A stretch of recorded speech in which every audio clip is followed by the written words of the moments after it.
Good morning, Master McLance. Your pot of tea is on the table, along with your paper. Breakfast will be served in just a jiffy, sir. Good morning, thank you, Arthur. Hey, bro. Morning, sis. Coffee, Miss McLance? Please, Arthur. You know I don't function well without coffee in the morning. So, what's the plan for today? Well, I was actually planning on going to the office to see how things are going. It's been a while since I've been there, so you get to spend the day by yourselves. Right then. Well, I thought perhaps you could go and look after our guests, maybe. Go out with your pals and go karaoke or something. You haven't been there in a while. Yeah, guess I can do that. It's really been a while. Aye, right. Well, Duncan and I are gonna go to the office. Everyone's favourite psychology professor. You remember Professor Sebastian Duncan, right? Oh, bloody hell. My shoe is untied by British standards. Oh dear God, his shoelaces are untied by British standards. Get this man out of the mansion right now. Alright, see you a lot later. Right, mates, gather round. I know some of you are scared. I know some of you have never done this before. I know some of you are ready to get out there and prove yourselves. But just remember why we do this. We do this for the people.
Oh, you know me so well. Yes, that's the one.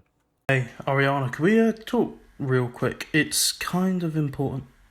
Yeah, of course. In a second. James is about to melt her faces off. Right, great. Waitstaff, you are appreciated. Fellow drunks, how are you tonight? Mr. Karaoke Man, if you please. Thank you very much. Hang on, turn that up. That's James' dad. I got this one. It's okay. I'm okay. Mind if I stay out here with you for a second? Like, he's just gone, right? That's all. Not like anything's gonna change. Never talked to him, never saw him. That doesn't mean you never felt him. Oh, so I'm supposed to be feeling something? I don't feel anything. I don't think. Just go inside. I'm not going back in. Okay.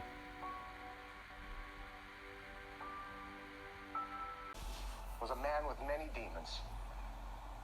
As we lay him to rest, we may not celebrate his life, but we can examine it and perhaps forgive a troubled soul its transgressions. Would anyone care to speak on behalf of the deceased?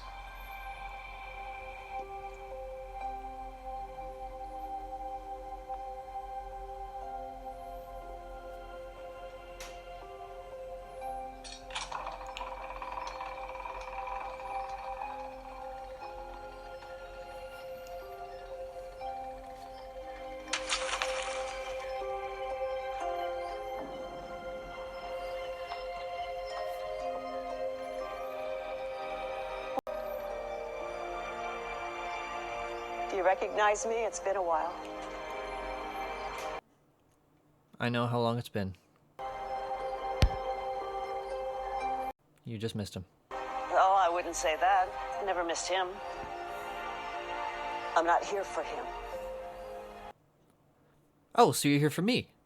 Wow, Mom, it's a little late. You have every right to be furious with me. Oh, thank you. Thank you for your permission.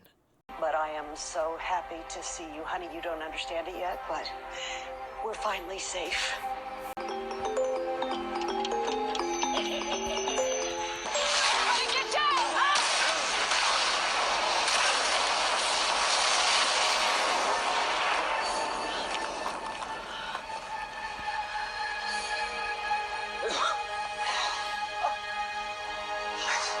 Bastard always wanted to go out with a bang. Thank you, Mhairi. You are free to go. I hate to ask, but I have to. No one is helping him. Seriously, he was a crazy person. Crazy people do crazy things like, oh, I don't know, mass murder? Are you sure? 100%? Why blow himself up, though? At his own funeral, nonetheless? Well, I am happy to report that Mhairi has a clean bill of health. She wants to talk to you, James. Well, she's had 20 years to talk to me. Oh my god. You're... Yes, Lumos. That's Matthew Caldor. I've heard so much about the spellslinger. A fan of my work. This is the cat I told you about. So, Daniel was after you too. Don't worry, mate. I'm gonna stop him. You're a legend. Thank you for giving people like me hope. Tell you what, kid. I'm gonna teach you a spell. Tell me, do you know the difference between a wizard and a sorcerer? Wizards channel their powers through wands and staffs, while sorcerers use hand magic. Right, kid? Correct. If you're up against a wall and you have no way out, the plasma bolt is your friend. Come on, we have to go to London. What do you want? I wanted to see your face. I wanted to hear your voice. I wanted my son back. I have spent 20 years imagining this moment. Now leaving you, it gutted me. And I've carried that with me every day of my life, but I had to because your father... Oh, I'm sorry, let me guess. He threatened your life. No, he threatened yours. He told me that if I went near you ever, that he would kill you. And when he died, I thought it was safe, but I was wrong. You're still in danger. I don't believe you. You saw what your father did at his own funeral. I saw the last grasping prank of a lunatic. And now what I'm hearing is an excuse 20 years in the making. Hey, I had 20 years to think too. You want to know what I think about the most? Let me set the scene for you. It was the night Dad finally snapped. And I'm sitting in the police station, freezing cold because I'm in my pajamas when the police came and picked me up from the house. I was asleep, remember? In bed. Alone. And the nice officer, he drapes the coat over my shoulders. I feel a little better. So I'm sitting there, and my cold little feet are dangling in the air, and I'm waiting. I'm waiting for my mom to pick me up, because they said that they called you. Yeah, they said it was just gonna be an hour, and then they'd explain everything. And then it was 2 hours, and then it was the next morning. When I lie in bed at night, staring up at the ceiling, unable to sleep, I'm not wondering why Dad finally suddenly snapped. No, that doesn't haunt me. What haunts me is you. You who left me when I needed you the most, with no explanation. No goodbye. I don't care anymore. I don't need your excuses. You want to keep me safe? You know what you should do? Leave again. What's up? Where's Matt? He had to go. Why? He wanted to talk to me earlier, and now he leaves without a goodbye? He didn't have any time. What are you talking about? They just went to London. They met with Serge. You did what? Apparently they needed to know what he was planning. Wait, where's your friend? I believe Mr. Schott is sitting out back by the pool. Or by the lake. He's by some form of water. Oh, his mother was sent home. I should go speak to him.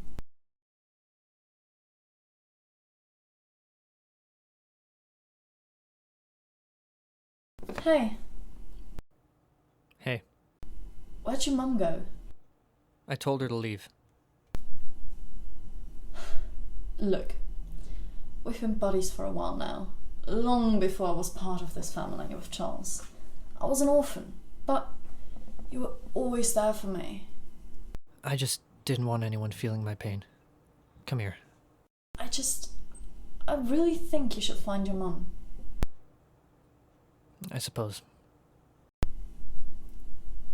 Tell her your story, and listen to hers. See what happens after. Speaking of which, I should probably find my brother. It's been a couple of days since he's been home.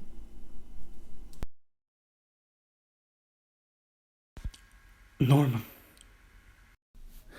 The doctors did the best they could considering the circumstances, but Tom's injuries were too extensive. If he were to regain consciousness, he'd never be the same. I'm so sorry. Charles. Guys.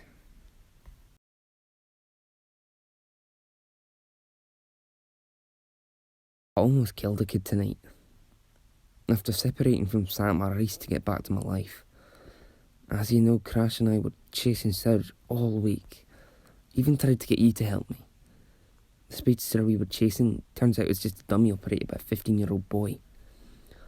Harry and Co came to save the day. He saved me from doing something. I heard. You know what's sad? That kid, he's just acting because he's scared, you know? Serge said he did it because he wanted to make people fear him. He wants everyone to be terrified and run away from the monster that is Serge, so he can feel powerful. I know what that's like. How do you mean? I come from a pretty wealthy family here in Scotland. It's a long line of generations on old money and tradition and nonsense, really. And I was the heir. I was the firstborn son.